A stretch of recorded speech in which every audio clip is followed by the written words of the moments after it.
आज हम बात करने जा रहे हैं उस दर्दनाक घटना की जिसने पूरे देश को हिलाकर रख दिया है।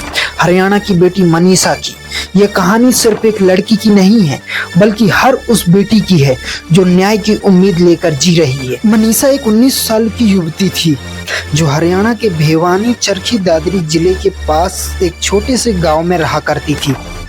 बताया जाता है कि वो पढ़ने में बहुत ही ज़्यादा इंटेलिजेंट थी और अपने परिवार का गौरव थी।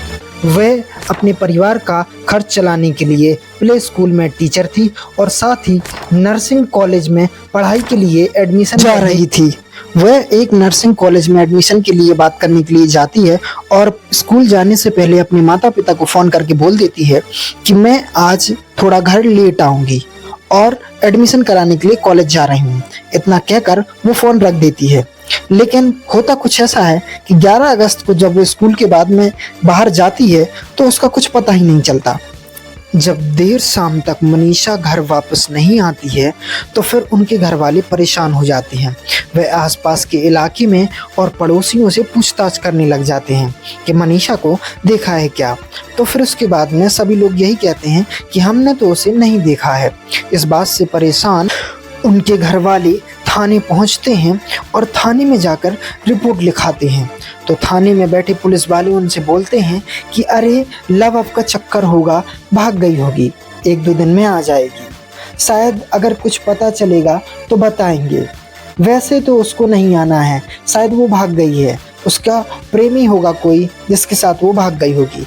जब ऐसी बातें घर वाले उसके सुनते हैं तो घर वाले बोलते हैं कि वो किसी से बात नहीं करती थी और ना ही उसका कोई बॉयफ्रेंड था। और उनके घर वाले पुलिस वालों से ये भी कहते हैं कि हमारी बेटी ऐसी तो है ही नहीं कि बिना बताए हमें कहीं जाए या फिर किसी के साथ में भाग जाए।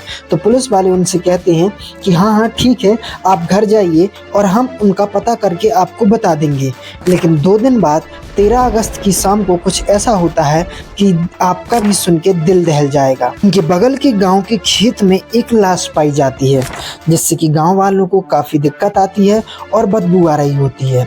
ये देखकर पुलिस वालों को कॉल किया जाता है। वहाँ पे पुलिस वाले आते हैं, जांच पड़ताल करते हैं और देखते हैं कि उस शव का तो पूरा मुंह जला है और गला रेत कर इसकी हत्या की गई है।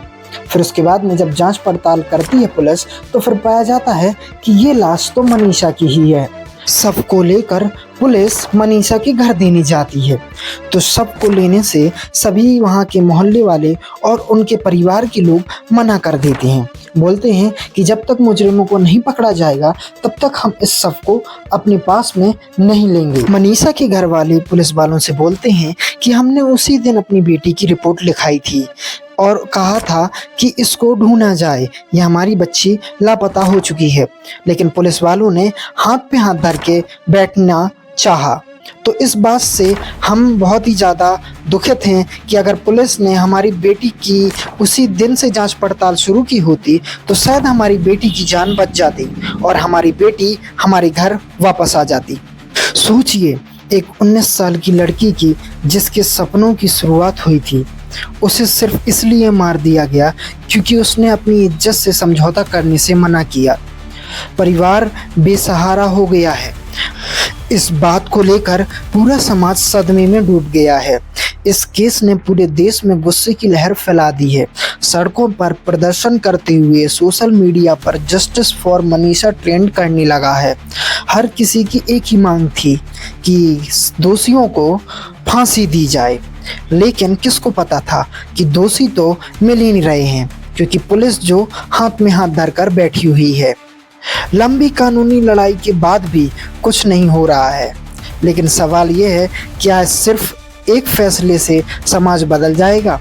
कितनी मनीषा और अपनी जान गंवाएंगी? जब तक हर बेटी सुरक्षित महसूस नहीं करती, मनीषा चली गई, लेकिन उसकी याद हमें बार बार यह सोचने पर मजबूर करती है कि हमारी बेटियों की सुरक्षा आखिर कब सुनिश्चित होगी।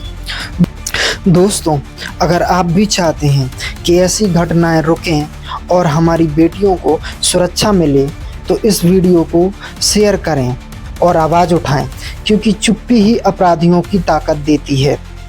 ये सिर्फ एक नारा नहीं बल्कि हर बेटी का हक है।